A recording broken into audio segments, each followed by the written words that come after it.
Mata Duolo Topot Silita, Rumah Literasi Gorontalo.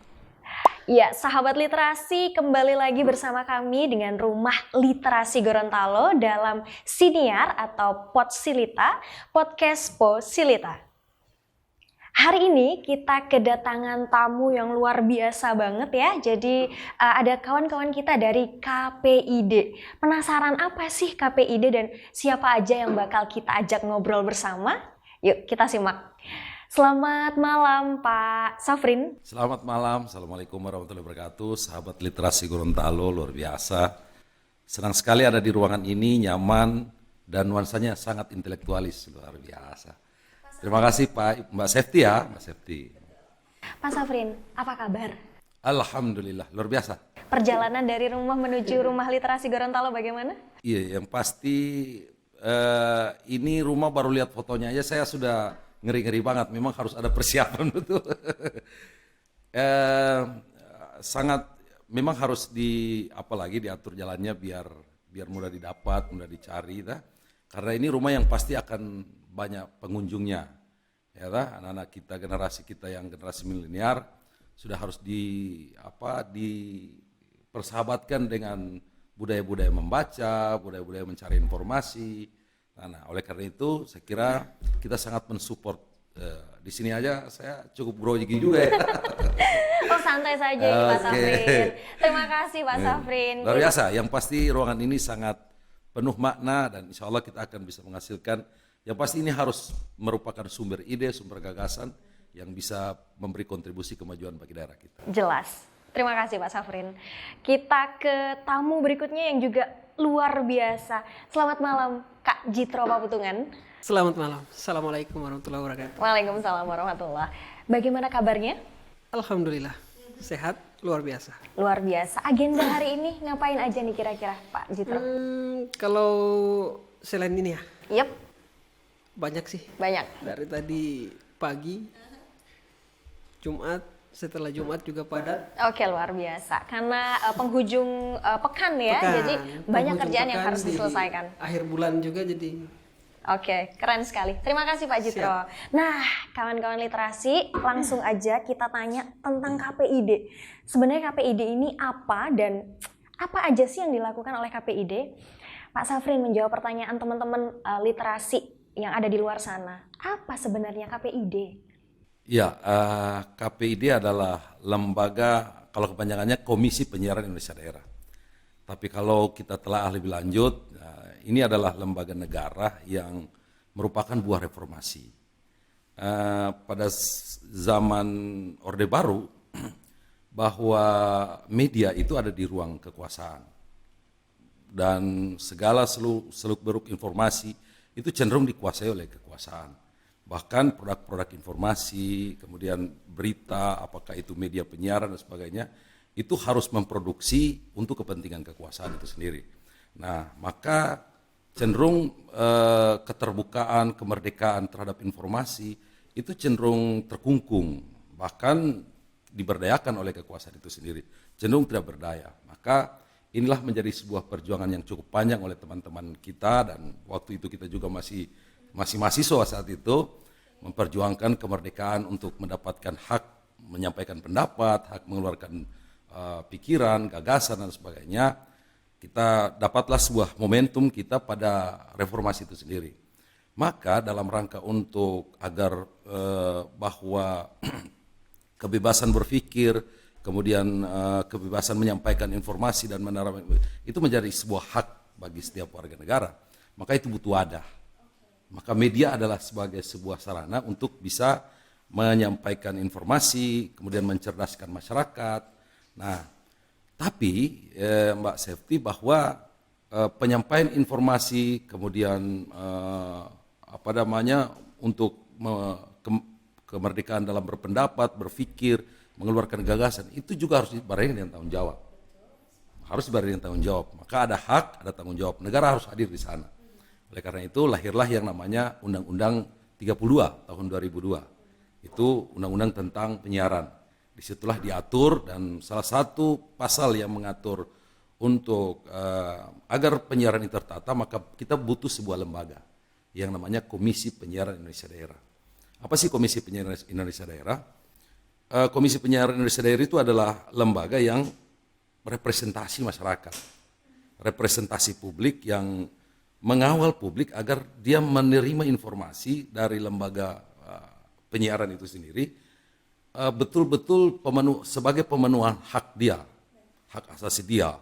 Nah, dalam kerangka untuk pencerdasan, kerangka untuk pendidikan, maka di sisi lain juga kita butuh sebuah pertumbuhan industri penyiaran.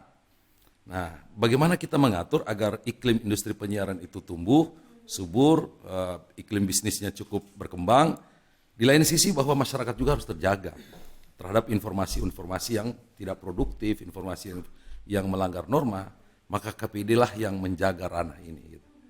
Komisi Penyiaran Indonesia Daerah. Nah, dalam pasal itu, dalam ayat-ayat yang ada dalam Undang-Undang 32 itu menyebutkan bahwa KPID adalah memastikan bahwa tugasnya adalah memastikan bahwa setiap masyarakat, setiap warga negara, setiap individu yang merupakan haknya untuk mendapatkan informasi dari penyiaran, itu dipastikan bahwa informasi yang mereka terima informasi yang layak, yang benar dan valid, akurat dan benar. Saya kira itu sederhananya untuk memahami bahwa KPID. Jadi KPID ini bisa dikatakan sebagai polisi penyiaran yang menjaga dan mengawal masyarakat terhadap kepentingan publik terhadap informasi, tapi juga untuk di sisi lain memberdayakan lembaga penyiaran agar mereka bisa memproduksi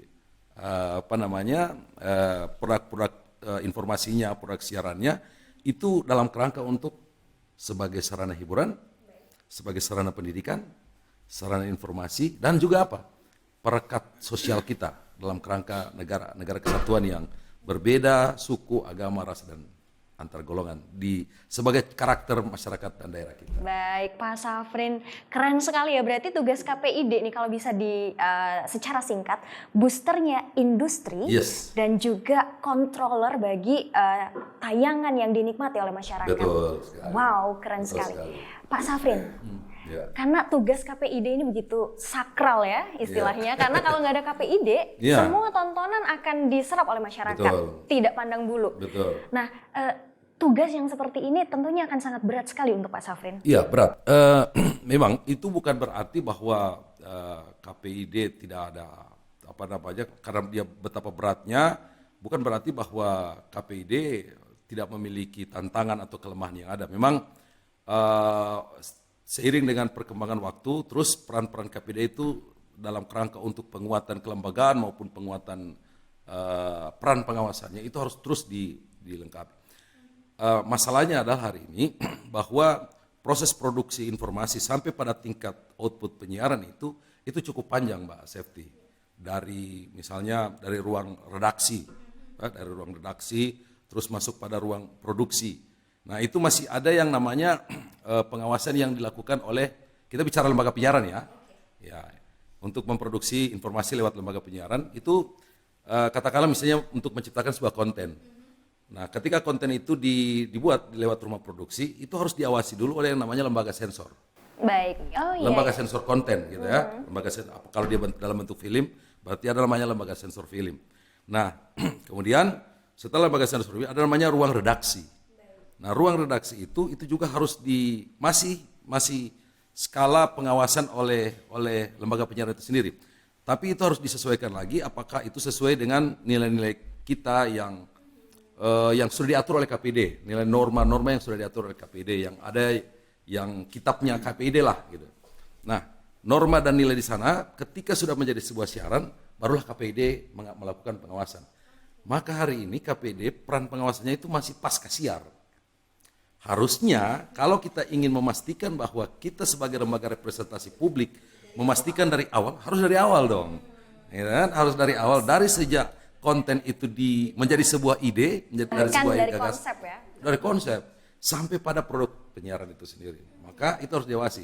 Tapi alhamdulillah pelan-pelan ini Undang-Undang 32 sementara didorong oleh teman-teman para aktivis untuk direvisi karena belum memenuhi representasi kepentingan publik dalam konteks penyiaran itu sendiri. Oke, karena baru di pasca tayangnya, berarti sudah berapa lama Pak Safrin menjabat di KPID? Wah, Kalau kita kalau kita ini Mbak baru ya, baru kita kemarin dilantik Februari ya Pak Citra ya. Maret. Kita dibentuk Februari, seleksi kita dari November ya. November, kemudian Februari sudah terbentuk, dilantiknya baru Maret Mbak. Ekspres ya? Iya. Tapi kita kerja langsung action gitu kan. Karena ke depan ada agenda-agenda besar yang memang kita harus sukseskan gitu. Dari Maret dilantik sampai hari ini bekerja sebagai anggota KPID. Mohon maaf, ketua KPID. Betul, ya. Hal yang paling menarik Pak Safrin rasakan ketika menjabat? Apa ya? Sangat menarik. Saya punya di lembaga secara kelembagaan, tugas saya memang pertama yang saya ingin capai adalah ingin membangun sebuah struktur kerja dan semangat yang sama di antara teman-teman. Kita harus punya visi yang sama, kita punya cara pandang yang sama dalam melihat persoalan penyiaran. Itu pertama. Yang kedua, saya punya teman-teman yang cerdas-cerdas. Kecerdasannya melebihi saya gitu. Kayak Pak Jitro nih. Jadi sebenarnya saya nggak perlu hebat gitu. Pak Jitro pakai helm dulu dong. Saya punya teman-teman, sahabat-sahabat komisioner yang cukup cerdas, yang masih muda, talentanya yang sangat Bahkan ada Kak Indri Yasin Oh di ya, dalam. Dr. Indri Yasin. Betul. Ya, kita punya 7 Mbak. Saya kebetulan dipercaya sebagai ketua. Nah ada sahabat kita juga Pak Rajib Gandhi, wakil ketua. Kemudian kita punya 3 lembaga bidang ya. Koordinat bidang P2SP, yaitu pengawasan struktur dan sistem penyiaran. Koordinatornya Bang Citro ini, Pak Citro ya. Nah kemudian anggotanya Pak Johan Badawi. Nah, beliau adalah cukup energik. Kalau Pak Citro, siapa nggak kenal Pak Citro di Gorontalo? Nggak ada yang nggak kenal. Semua Bukan orang media kalau nggak kenal Pak ya, Citro kan. semua orang yang langganan Gorontalo Pos pasti Iya. kenal Kak Jitro. Terus kita ada namanya bidang isi siaran. Ya, bidang isi siaran, koordinatornya Bang Reza.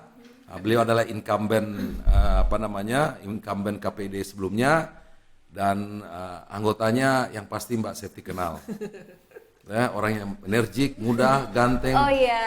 Iya, yang Luar sampai hari biasa. ini kita harus dorong untuk dapatkan pasangan. Ya. Masih jomblo ya, Pak? Masih jomblo.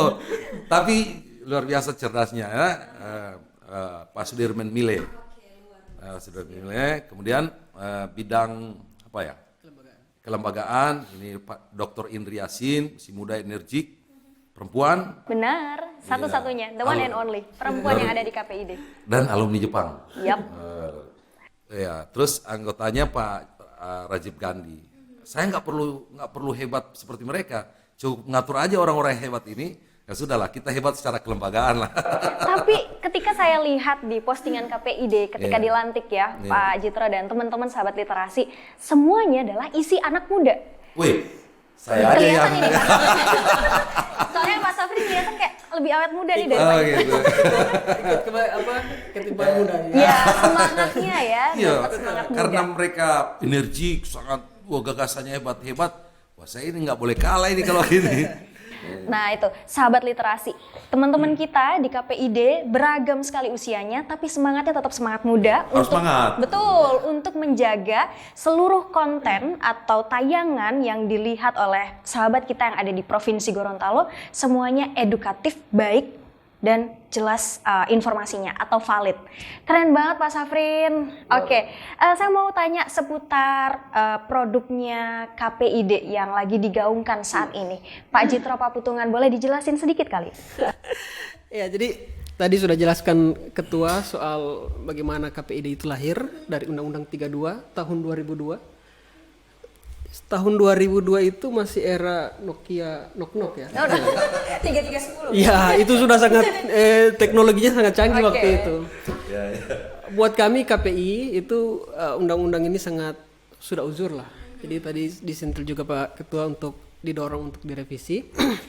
Kebetulan kemarin ada namanya Undang-Undang Cipta Kerja nomor 11 tahun 2020 ya.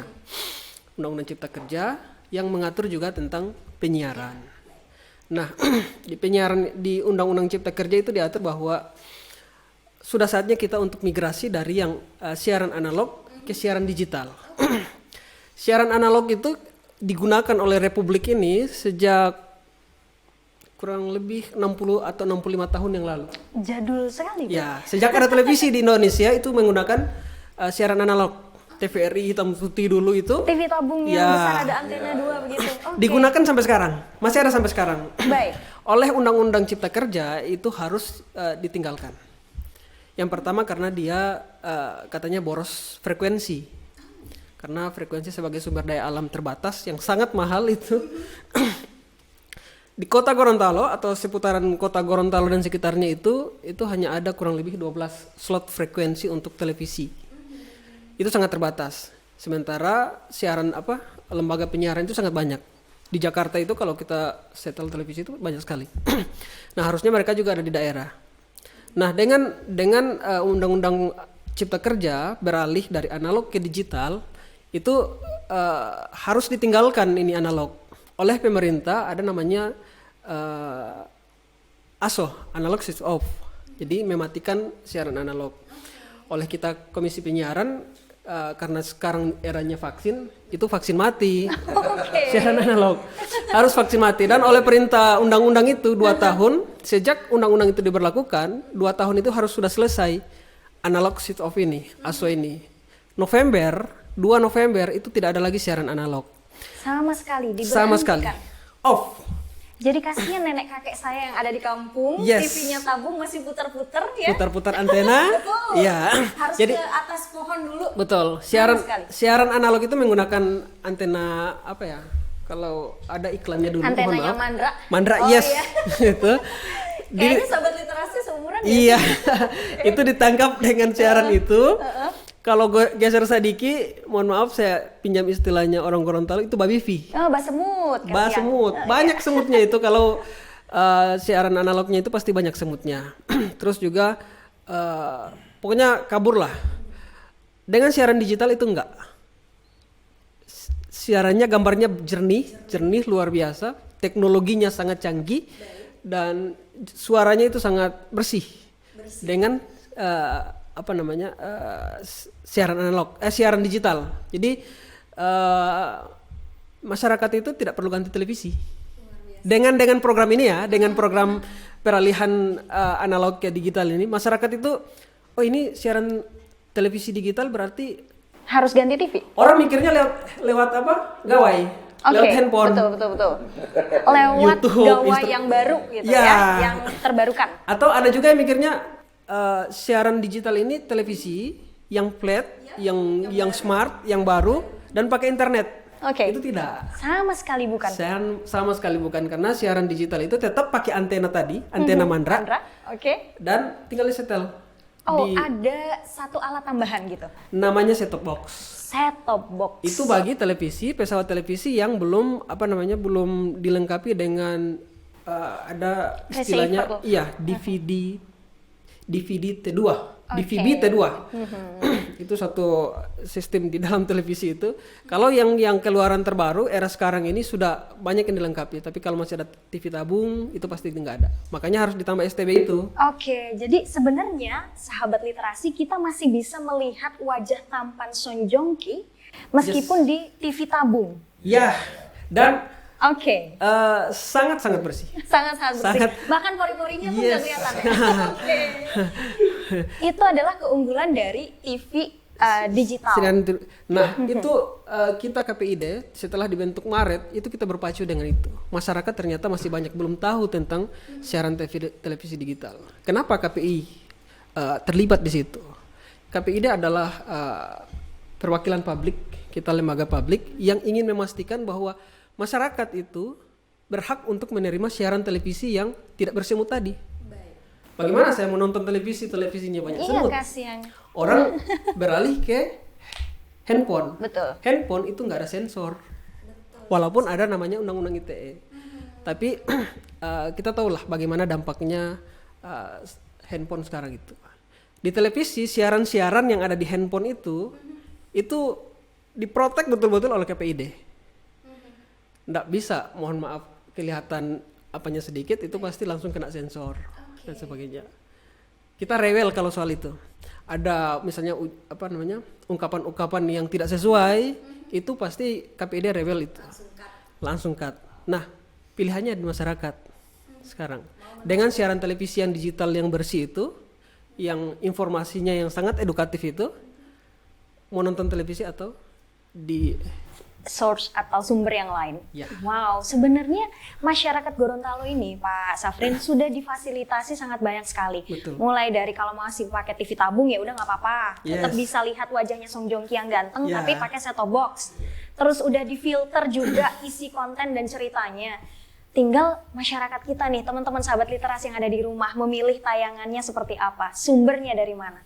Kerja KPI mewakili KPID mewakili KPI sudah luar biasa sekali untuk mengontrol tayangan kita yang ada di Provinsi Gorontalo. Kembali lagi ke Pak Safrin. Pak Safrin, Iya. mengedukasi masyarakat yang ada di provinsi kita dari pindah ke TV analog ke TV digital, apalagi mohon maaf generasi baby boomer ke atas, ya. Itu kan agak sulit tuh Pak Iya. Safrin. Itu gimana tuh caranya? Iya, kalau kita bicara tentang migrasi digital tadi yang disampaikan oleh Pak Citro, berarti kita bicara 4 hal, Mbak. Yang pertama kita bicara tentang pembangunan infrastruktur. Infrastrukturnya itu harus dibangun. Kalau enggak, karena apa? Kita harus berpindah dari teknologi analog ke digital, gitu kan? Kalau dulu itu satu channel itu harus butuh satu infrastruktur, pakai antena, pakai pemancar. Itu kan? baru satu channel. Satu channel. Kalau kita punya 12 siaran stasiun TV di Gorontalo, berarti harus ada 12. 12. pemancar. Maka kalau ketika sudah teknologi digital, kita nggak perlu bangun. Maka itu akan terjadi efisiensi. Nah, cukup ada yang namanya hak pemegang MUX yang dimiliki oleh lembaga penyiaran yang didapatkan dari tender. Jadi pemerintah pusat melakukan tender, siapa yang dapat pemegang hak MUX di daerah itu, maka dia berhak melakukan penyiaran secara digital. Nah, lembaga lain yang tidak mendapatkan hak itu cukup membayar jasa penyiaran, membeli slotnya, kemudian dia melakukan penyiaran mudah sekarang. Maka akan terjadi efisiensi penyiaran, efisiensi biaya. Ditambah lagi karena kita punya penyiaran hari ini itu menggunakan pita frekuensi radio, maka tidak perlu ngurus-ngurus frekuensi lagi untuk lembaga penyiaran untuk melakukan penyiaran. Maka akan terjadi efisiensi, ada penghematan pita frekuensi. Nah, kalau di Gorontalo ini kita punya 3 lembaga MUX, yakni RCTI, kemudian Trans TV dan TVRI. Mereka ini yang cukup bertanggung jawab membangun infrastruktur di daerah-daerah yang bisa dijangkau oleh siaran itu sendiri. Wajib ya, karena mereka memiliki hak untuk itu. Nah, lembaga-lembaga penyiaran lain itu cukup membayar itu, membeli slot penyiaran. Nah, maka kalau bisa saja ketika misalnya rumah literasi seperti ini, kemudian melihat bahwa bisnis penyiaran adalah bisnis yang produktif, kemudian membuat rumah produksi, bisa diwujudkan menjadi lembaga penyiaran. Nggak perlu ngurus frekuensi, Mbak. Tinggal Iya, cukup sewa aja. Iya. membayar untuk jasa Iya, slot. jasa slot aja langsung bisa melakukan penyiaran. Gitu, Sob.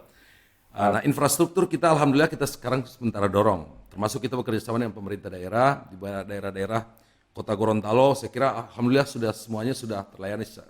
Kemudian Bualemo, sebagian itu masih ada yang belum, wilayah-wilayah yang belum dapat signal siarannya. Nah, sementara di sisi lain bahwa undang-undang mengatakan semua masyarakat sudah individu berhak mendapatkan informasi. Betul. Gimana kasihan daerah-daerah yang atau wilayah-wilayah Yang tidak tersentuh. masyarakat yang ada di wilayah yang tidak kena signal siaran. Maka ini harus kita dorong. Kita minta agar lembaga MUX itu bangun infrastruktur di sana. Gorut apalagi? Gorontalo Utara. Nah, kemudian yang paling penting sosialisasi. Tadi Mbak Septi tanya gimana cara untuk melakukan. Nah, KPID sebenarnya tugas sosialisasi tugas kita semua stakeholder, bukan cuma KPID. Ini tugas pemerintah loh. Pemerintah dari pemerintah pusat sampai ke pemerintah daerah, termasuk Kominfo. Kemudian stakeholder lainnya, bisa lembaga penyiaran, kemudian perguruan tinggi apalagi. Teman-teman kelompok-kelompok swadaya masyarakat, komunitas, lembaga. ya, kelompok-kelompok komunitas. Nah, ini kita dorong, kita edukasi, kita sosialisasikan, termasuk alhamdulillah kita juga menggunakan media ini. Terima kasih pada teman-teman sahabat literasi media yang luar biasa, dengan tempat seperti ini kita juga bisa berbagi informasi tentang ini. Nah, juga ketika mereka tahu, mereka cerdas, utamanya mereka sudah harus berpindah ke digital, kemudian dapat memilih konten yang lebih edukatif, maka terbangunlah yang namanya kemampuan untuk meliterasi dirinya terhadap penyiaran. Konten-konten penyiaran kita harus pilih, jangan sampai kita terjebak dengan yang namanya informasi yang di luar mainstream penyiaran itu sendiri. Iya, yang tidak terkontrol. Yang tidak terkontrol. Tidak terfilter. Oke. Jadi intinya bahwa sosialisasi kita harus genjot terus. Betul. Semua stakeholder kita harus dorong, lembaga perguruan tinggi, teman-teman milenial, dan ke depan kita akan membentuk yang namanya kelompok sadar siar. Segmennya, sasarannya kita akan teman-teman milenial ini yang kita coba dorong untuk bagaimana menjadi pilar penyiaran. Oke, Dalam para rangka. pemengaruh atau influence bagi Betul. kalangannya supaya teman-teman sahabat literasi di rumah segera beralih dari analog ke Ke digital. digital. Nah, Keren sekali. karena apa? Manfaatnya tadi Pak Cito sudah sampaikan. Yap. Yang kedua tadi terjadi efisiensi daripada penggunaan pita frekuensi. Nah, tentu ada cadangan pita frekuensi radio yang bisa digunakan oleh pemerintah untuk apa? Untuk kepentingan lembaga penyiaran secara khusus, untuk kepentingan kebencanaan misalnya. Nah, berita yang tiba-tiba ya. Iya, atau untuk mendorong agar kita internetnya lebih cepat. Kalau sekarang kita gunakan 4G, mungkin ke depan kita harus 5G. Ya, sehingga itu bisa dapat mengatasi wilayah-wilayah blank spot yang ada yang coba lihat di daerah di negara-negara lain. Kita di kamar mandi aja ada signal internet. Betul. Ini sekarang kita harus cari wifi. Nah, ke depan ini kita harus dorong. Maka itu salah satu keuntungan ketika kita menggunakan yang namanya teknologi digital. Nah, keuntungan lain ketika migrasi digital adalah akan tercipta lapangan kerja yang cukup banyak. Iya, kenapa? Karena ketika terjadi efisiensi, maka peluang-peluang untuk usaha baik konten-konten kreatif itu akan tercipta. Anak-anak muda yang punya potensi, yang punya karakter kreatif itu bisa berbagi produk, kemudian bisa menjual ke lembaga penyiaran, termasuk siaran-siaran lokal yang mereka bisa buat lewat rumah-rumah kreatif. Nah, itu diperkirakan akan ada kurang lebih 213.000 lapangan kerja baru ketika kita sudah berada di wilayah digitalisasi siaran. Itu angka yang besar Pak Jitro. 230 Pak Safrin. ya. 230.000 lebih lapangan. Hasil survei dari lembaga Boston Research. Nah, itu artinya bahwa ini peluang bagi teman-teman sahabat literasi yang punya kemampuan kreatif di bidang media, ya termasuk di bidang informasi, itu bisa menjadikan ini sebagai wahana bisnis untuk masa depan.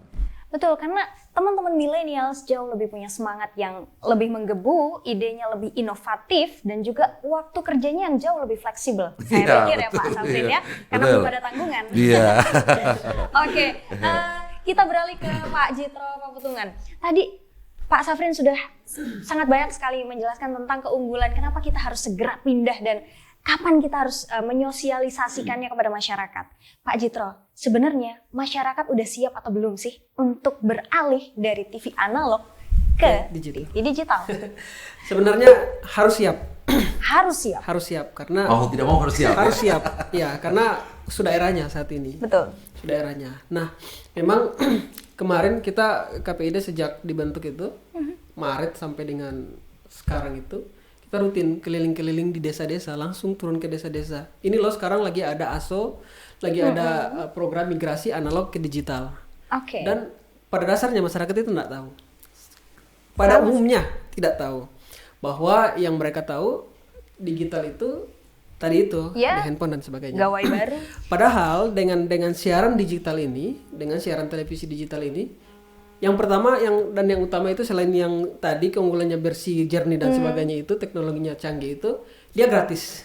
Oh, gratis. Ini free to air. Free. Istilahnya free to air, gratis. Karena Nggak bayar. yang dianggapkan masyarakat dan juga mungkin sahabat literasi yang ada di rumah, bahwa untuk pindah ke channel digital Yes. itu kita perlu mengeluarkan kocek Ya, per bulan. ini siarannya gratis seumur Gratis, hidup selama seumur ada hidup. televisi di rumah dan antena yang berdiri. Oke. Itu antena luar maksudnya. Itu gratis, siarannya gratis. Jadi memang ada lembaga-lembaga penyiaran lain yang namanya siaran berlangganan itu ada, baik yang pakai parabola maupun TV kabel, itu terserah masyarakat mau pilih yang mana. Tapi ini pemerintah kasih pilihan ke kita bahwa dengan siaran digital ini gratis. Ya, jadi kalau televisinya sudah ada DVB T2 itu, berarti tidak perlu pakai set-top box, itu colok aja antenanya dan langsung dapat sinyal digital. Tapi kalau yang belum, cukup beli set-top box. Dan oleh pemerintah di program ini masyarakat miskin yang masuk dalam daftar kesejahteraan sosial itu DTKS itu ditanggung STB-nya. Kurang baik apa coba? Sudah diberi layanan mendidik, sudah difasilitasi, disosialisasi juga, dikasih barangnya juga. Set-top box-nya diberikan. Iya. Tapi sekarang karena itu gratis, jadi sedang divalidasi datanya. By name, by address-nya itu sedang divalidasi. Karena jangan sampai tadi salah sasaran dan sebagainya. Oh, karena kan bisa aja nih, saya mengaku bahwa saya tiba-tiba banyak jadi miskin supaya dapat set-top box gratis. Karena harganya set-top box itu lumayan, dia berkisar 250.000 sampai 400.000 tergantung merek. Banyak sekali mereknya. Kita bisa cek langsung di websitenya Kominfo, itu ada merek yang berlisensi dari Kominfo. Dan ingat ya, kalau STB, kalau kita beli mandiri ya, beli mandiri itu harus yang berlisensi Kominfo. Karena di situ ada teknologinya, salah satunya IWS, itu bisa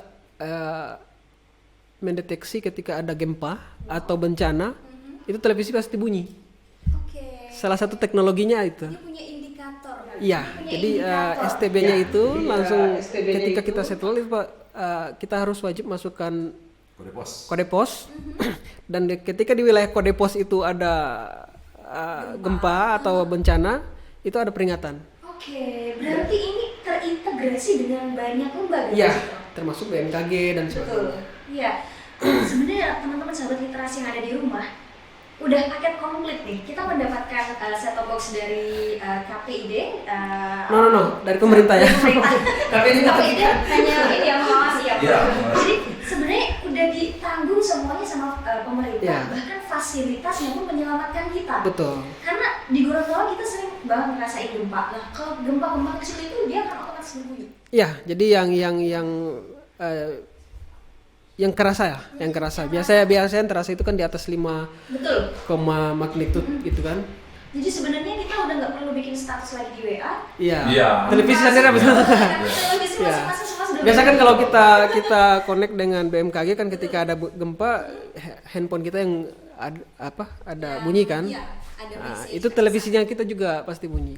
Dengan STB yang berlisensi Kominfo. Karena sekarang juga banyak STB yang tidak ada berlisensi.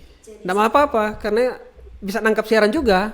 Cuman itu tidak ada fungsinya ya, teknologinya nggak ada di situ. Salah satu teknologi ya itu.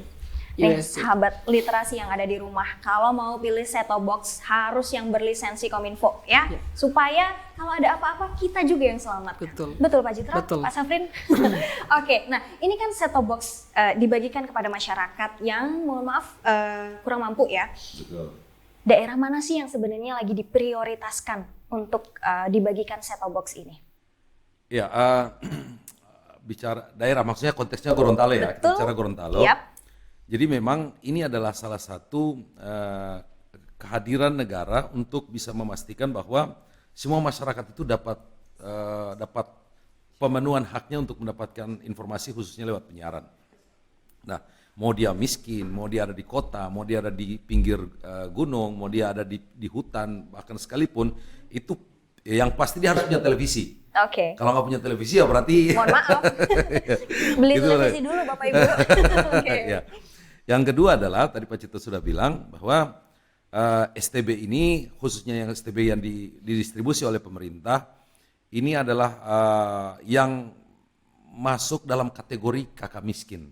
Kalau kakak miskin atau yang disebut dengan data yang sering mungkin istilahnya di DTKS, data terpadu kesejahteraan sosial. Jadi kalau dulu itu masih ada, dulu kita tahu istilah PKH, ada BPIP, tingkatan kemiskinan, miskin 1, miskin 2, miskin 3 gitu kan. Nah sekarang semuanya sudah dirangkum dalam satu data yang namanya DTKS. Betul. Nah, data terpadu kesejahteraan sosial. Nah, Di Gorontalo ini kita punya data DTKS yang kakak miskin di Gorontalo kurang lebih 260.000 lebih. Banyak banget Pak Safrin. Kita Iya betul. Kita masih daerah kategori miskin yang Jawa. Iya, gitu kan. betul. Oke, nah tapi yang pasti bahwa karena kita punya 260.000 lebih, maka sebenarnya kalau kewajiban pemerintah untuk memenuhi itu. Kenapa? Karena tidak semua yang punya kemampuan untuk dapat membeli STB. Betul. Yang harganya bervariasi 200.000 ke atas sampai 400-an ribu. Nah, kuota daripada pemerintah pusat di Gorontalo itu kurang lebih 44.000. 44.000 dan Banding. itu didistribusi di seluruh desa, seluruh kelurahan dan seluruh kecamatan di Provinsi Gorontalo, bahkan di Pinogo ya, di wilayah Pinogo yang Wow. yang sampai hari ini saya nggak tahu apakah saya juga belum pernah kunjungan ke sana. Oke. Apalagi mau tahu apakah mereka ada penyiaran di sana, dapat kebagian alokasi untuk STB, tapi bagi kakak miskin. Nah, berarti kita kekurangan Mbak ini Minusnya 220.000 lebih. Betul. Ini adalah kewajiban siapa? Maka menurut kami adalah kewajiban pemerintah daerah. Termasuk pemerintah pusat yang harus mendorong pemerintah daerah. Dan alhamdulillah kemarin kita ketemu dengan salah satu bupati di Kabupaten Gorontalo, salah satu bupati di Gorontalo. Kita sebut saja Pak Bupati Prof. Nelson Pomalingo yang telah berkomitmen mengalokasikan 10.000 set-top box untuk kakak miskin Wow. yang dialokasikan di APBD perubahan. Kita berharap ini menjadi sebuah Pemantik. contoh, ya, pemantik bagi daerah-daerah lain yang juga harus mengalokasikan alokasi anggaran di APBD perubahan. Kenapa? Karena kita bekerja dalam limit waktu yang terbatas. 2 November kita sudah selesai, sudah berada di fase digital. Kita nggak bisa lagi nonton yang siaran analog. Maka 260.000 kakak miskin itu sudah harus terlayani. Oleh karena itu, karena keterlambatan, kalau kita lihat kemarin evaluasi baru 1% ya. Di bawah Untuk 1%. Di bawah 1%. Yang Ini 44.000 distribusinya. aja Distribusinya baru 1%. baru 1%. Ini juga satu kegamangan kita Baik. bagi Baru KPID, 4.000. sehingga kita terus bekerja keras ini. Hampir hari-hari kita buat sosialisasi, mendorong lembaga stakeholder manapun untuk sesegera mungkin mempersiapkan seluruh infrastruktur yang ada. Nah, di sisi lain adalah bahwa kabupaten kota yang daerah yang blank spot itu juga harus dibangun infrastrukturnya. Termasuk pemerintah daerah harus mengalokasikan lokasinya, wilayahnya untuk dibangun pemancar gitu kan. Nah, kita sekarang kalau TVRI itu Mbak Septi, TVRI itu sudah ada di Kota Gorontalo pasti, kemudian di Bualemo sudah ada, kemudian di Gorut yang belum ada. TVRI nasional atau Gorontalo? TVRI. Nah, kalau TVRI itu sekarang sudah ada 4 channel Oke. digital. TVRI lokal, kemudian TVRI nasional, TVRI World, dan TVRI Sport. Ya. Nah, artinya bahwa kalau TVRI tidak bangun infrastruktur di sana, berarti siaran TVRI kita nggak di teman-teman saudara-saudara kita di Gorut nggak dapat juga kasihan. Nah, maka kita dorong itu juga. Nah, kalau Trans TV itu sudah di wilayah-wilayah Gorut sudah ada, Kota Gorontalo, kemudian Bualemo juga sudah. RCTI sekarang pembangunan infrastrukturnya sekarang sudah di Bualemo. Kota yang sekarang ini ada di Kabupaten Gorontalo di wilayah Radio Poliama. Itu sudah ada. Nah, oleh karena itu kita mendorong semua stakeholder ini untuk mempersiapkan infrastruktur, termasuk pemerintah. KPID tidak akan pernah berhenti untuk mengedukasi dan terus mendorong semua stakeholder yang ada. Keren sekali tugas KPID ya, dan juga kontribusinya teman-teman sahabat literasi yang ada di rumah. Tapi sebelumnya terima kasih kepada Bupati yang tadi sudah memberikan kuota 10.000. Nih ditunggu para bupati yang lain dan Betul, juga Pak. gubernur barangkali mau mengambil posisi atau slot lelang lainnya. Masih ada berapa ratus ribu? Justru ini kewajiban, Mbak. Kewajiban. Ini kewajiban. Kenapa? Karena salah satu tugas pemerintah adalah menghadirkan dan memastikan semua masyarakat, semua individu untuk mendapatkan informasi penyiaran. Tinggal tugas kita untuk mengawasi agar konten-konten siaran itu terpenuhi dari sisi edukasi, hiburan, kemudian pendidikan, dan utamanya adalah konten-konten yang lebih produktif dan lebih mendidik masyarakat itu sendiri. Konten yang lebih mendidik.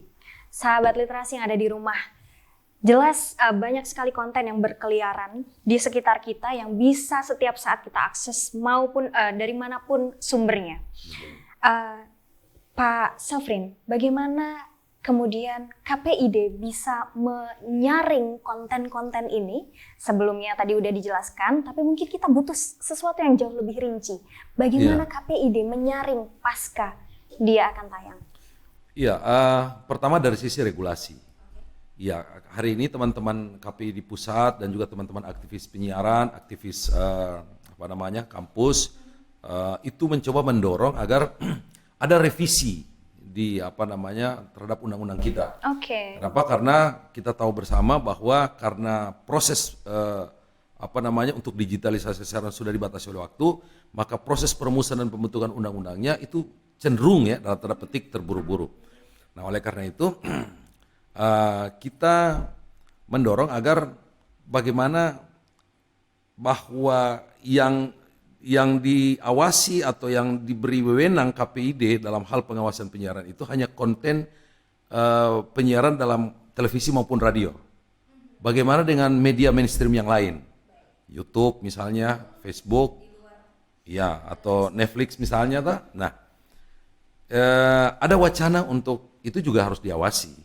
Kenapa? Karena di sana ada informasi, di sana ada konten-konten yang bisa mempengaruhi karakter dan perilaku masyarakat. Betul. Sementara kita dalam konteks Negara Kesatuan Republik Indonesia yang menjaga budaya, yang menjaga nilai, yang menjaga falsafah.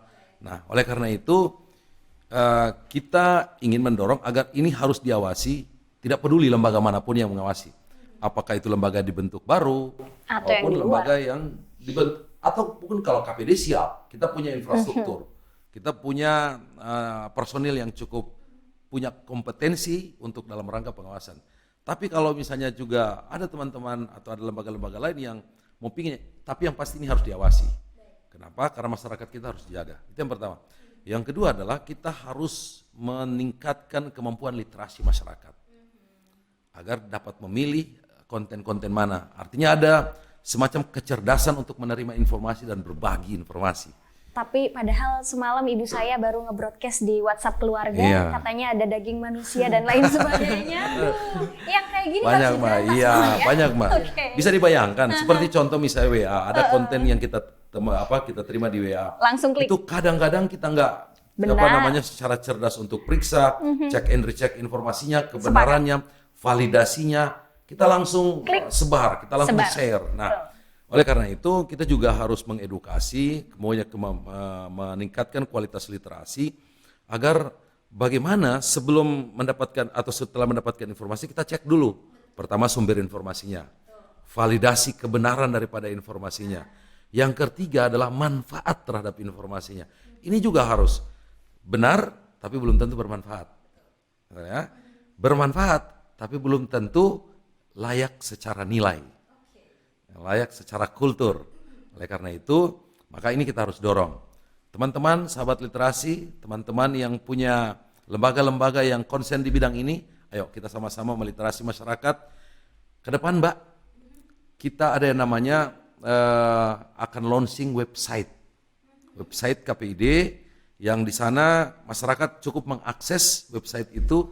Ketika ada menemukan konten penyiaran khususnya yang tidak sesuai, itu bisa dilaporkan kepada KPID. Langsung dilaporkan dan akan langsung ditindak. Langsung ditindak. Saat itu juga. Kenapa Mbak? Karena kita punya cuma 7 komisioner. Baik. Yang bertugas untuk melakukan pengawasan. Betul. Yang mengawasi kurang lebih 12 lembaga penyiaran, 20 channel siaran.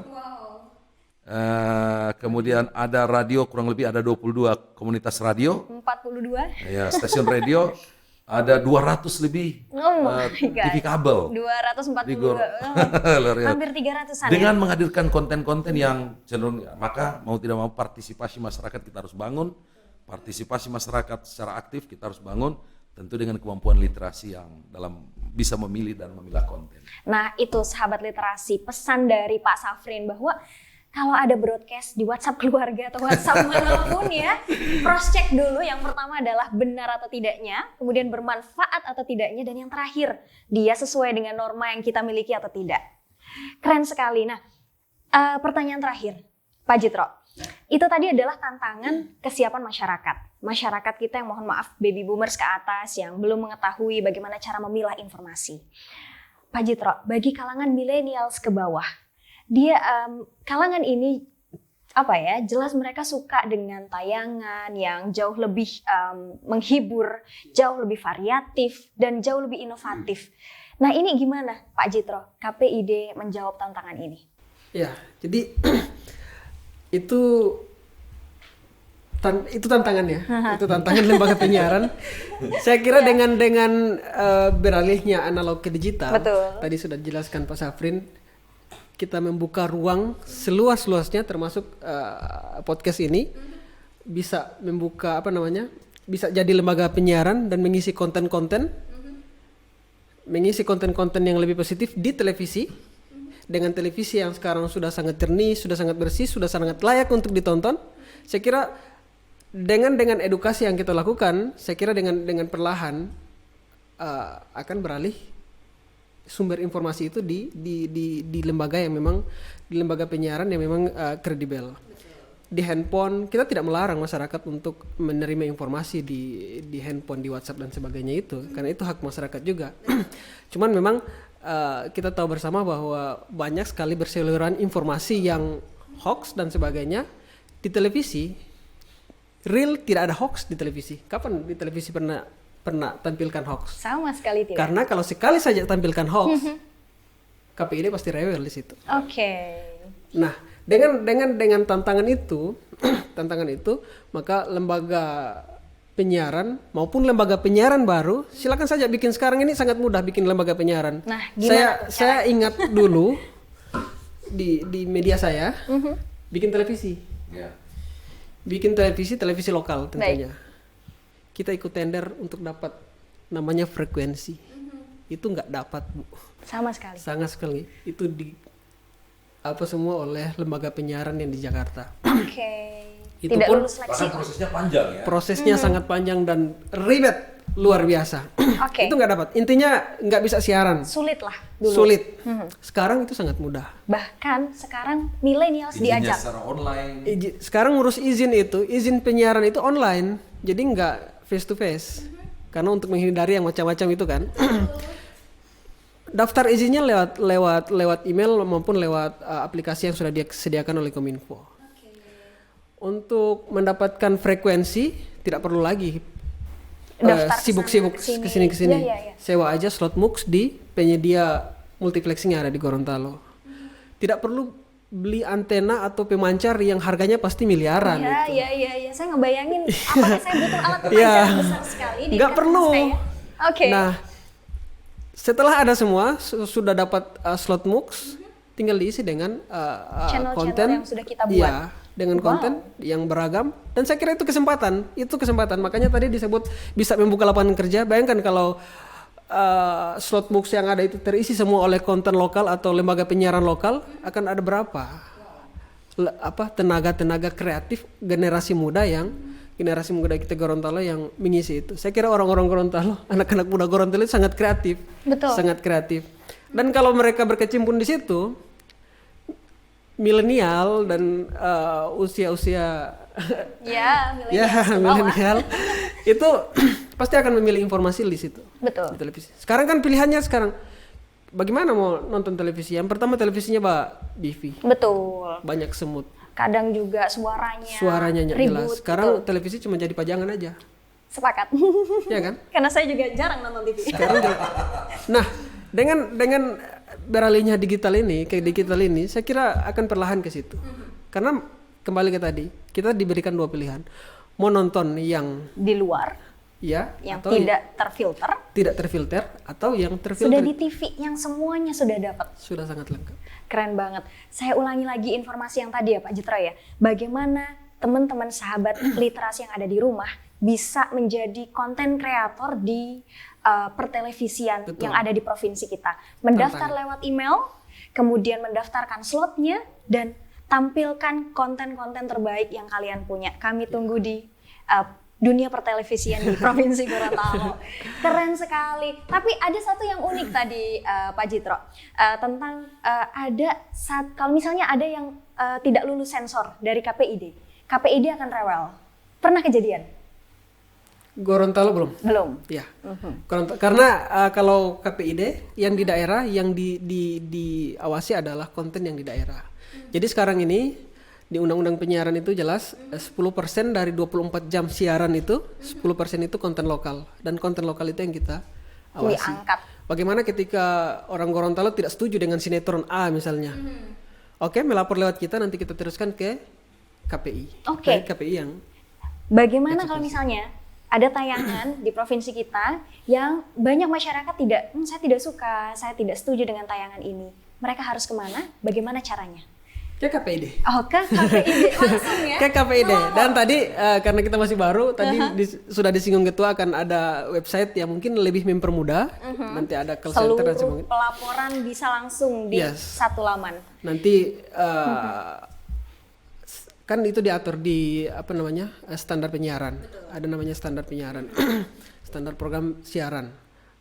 Apakah pedoman perilaku penyiaran? Ya, apakah langsung disanksi, harus hentikan siarannya, atau pokoknya ada tahapan-tahapannya. Betul, baik. Gitu. Jadi sahabat literasi yang ada di rumah nggak perlu takut, nggak perlu khawatir kalian menikmati konten yang nggak benar, nggak akan. Ya karena ada KPID yang dengan sukarela yang dengan lelah sekali berkontribusi untuk menyajikan tayangan yang berkualitas buat sahabat literasi yang ada di rumah. Tapi saya boleh saran nggak Pak Jitro sama Pak Safrin? Tayangin Son Jongki dong Pak. Nggak bisa ya? Nggak bisa. Saya mau request di laman gitu, Son Jongki tolong ditayangin. Nggak bisa ya? Iya, itu tergantung lembaga penyiaran. Lembaga penyiaran. Oke. Tergantung lembaga penyiaran. Pasti gini bahwa masyarakat ketika melihat, merasakan, atau bisa katakanlah menilai bahwa satu konten penyiaran ini tidak sesuai dengan norma, dengan Kebenaran. adat, nilai adat kita, falsafah adat kita, nilai-nilai religi yang kita anut. Nah, itu langsung melaporkan. Perkara apakah itu sesuai atau cocok itu urusan berikutnya. Itu artinya ketika semakin banyak masyarakat mengadu, semakin banyak masyarakat melaporkan, semakin banyak masyarakat mengkonfirmasi apakah konten ini sesuai dengan pedoman perilaku penyiaran dan standar program siaran. Jadi kitab penyiaran itu atau kitab Alkitab lah katakanlah. Aduh, Alkitab tebal banget tuh kayaknya. Ya tebal memang. Oke. Tebalnya karena di sana ada nilai-nilai, di sana ada standar-standar yang tidak boleh dan boleh dilakukan, yang tidak boleh ditayangkan, hal-hal yang tidak boleh, yang melanggar nilai dan norma. Nah itu bisa dilaporkan, nanti kita akan verifikasi. Apakah benar? Kita akan apakah laporan ini nanti disebutkan di situ acaranya apa, tayangannya jam berapa, siapa yang dalam bentuk seperti apa pelanggarannya dan sebagainya. Nah nanti kita cocokkan kalau itu memang sesuai atau melanggar pedoman perilaku penyiaran maupun standar program siaran, kita langsung tindaki. Tindakannya dalam bentuk apa? Pertama sanksi administrasi. Yang kedua bisa saja kita menghentikan program penyiaran itu sendiri. Yang ketiga bahkan bisa kita merekomendasikan agar dicabutnya izin daripada lembaga penyiaran itu. Jadi besar loh sanksinya, bahkan bisa dibayangkan sebuah, kan gini, bahwa tumbuhnya konten itu kadang-kadang dihidupkan oleh iklan. Betul. Dan iklan itu sudah ditandatangani kontrak sebelumnya. Nah kemudian kalau KPID melakukan katakanlah pengurangan jam tayang, maka akan ada kerugian yang cukup besar dari kontrak iklan yang ada. Betul. Dan itu pasti kerugian. Imbasnya banyak sekali. Betul. Oleh karena itu, ayo yang pasti mari kita sama-sama menjaga ini. Jadi tugas kita KPID selain melakukan pengawasan terhadap konten, tapi juga melakukan pembinaan terhadap lembaga penyiaran. Agar kita melakukan tindakan preventif di awal, mengedukasi lembaga penyiaran agar bisa menghadirkan konten-konten yang berkualitas. Yang terakhir mungkin ini sesi terakhir, saya berharap gini, bahwa ayo mari kita sama-sama mensukseskan program pemerintah ini. Kemudian kita segera berpindah ke TV digital. Jangan menunggu saat limitnya atau disuntik sampai matinya. November gitu ya. Iya. Udah nggak ada tayangan baru. Nanti bagaimana dengan masyarakat yang tidak kebagian STB gratis? Itu bisa membeli STB yang sudah tersedia baik di toko-toko, Online juga ada, kemudian Lagian harganya juga tidak terlalu mahal ya, hanya mahal 200 ribuan. ya. Nah, itu bisa dibeli dan uji coba daripada digitalisasi siaran ini pada Piala Dunia. Wow. Iya.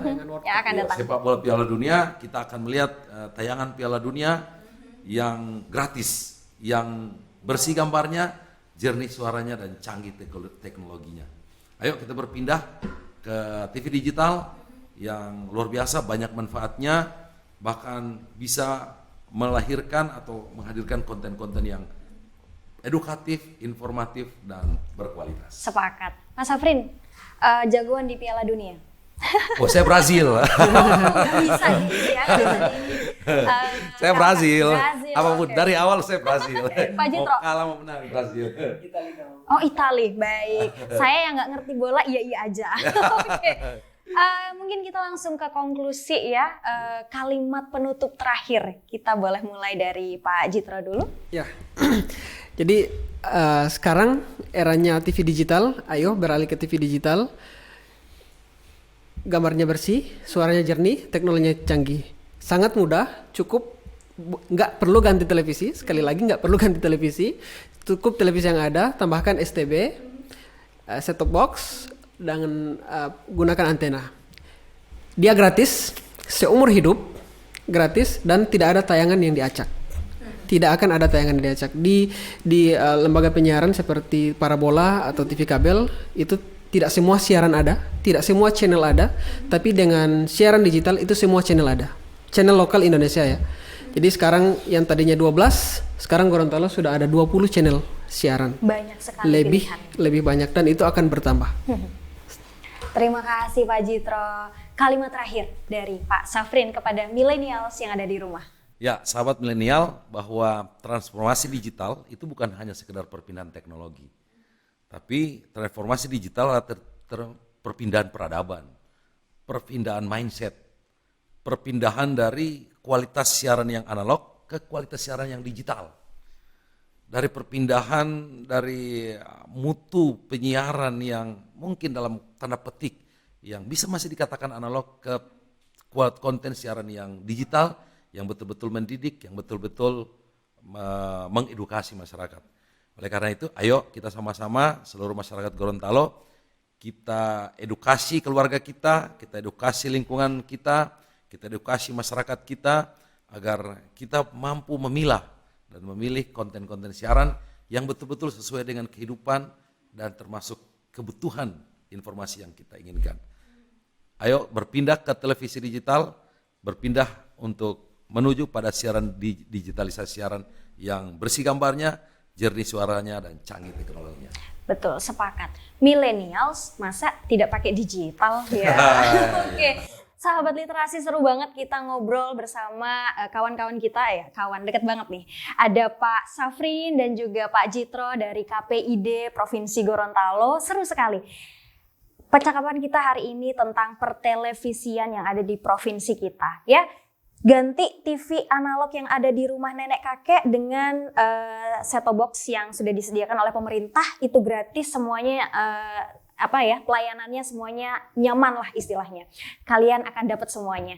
Saya pikir itu dulu dari Rumah Literasi Gorontalo. Kita akan banyak berbincang dengan isu-isu, dengan tema-tema yang jauh lebih menantang, menarik ya. Terus saksikan Podsilita, podcast Podsilita.